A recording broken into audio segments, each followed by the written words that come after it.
सर्वसामान्य जनतेची परिस्थिती सध्या वन्यजीवांप्रमाणेच झाली आहे. म्हणून वन्यजीव एकीकडे लांडग्यांचा कळप तर दुसरीकडे घारींचा थवा, एकीकडे लांडग्यांचा कळप तर दुसरीकडे घारींचा थवा.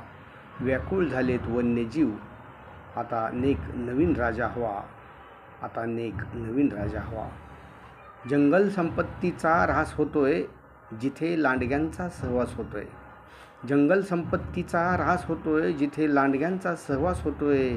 घारींनी आकाशातील रंग केव्हाच टिपलेत आणि थवा डागाळला तेव्हा काही घार लांडग्यांच्या कळपात लपलेत. म्हणून भास्कर म्हणतो, आपण एक नवीन तेजोमय रंग पाहावा. व्याकुळ झालेत वन्यजीव, आता नेक नवीन राजा हवा, आता नेक नवीन राजा हवा.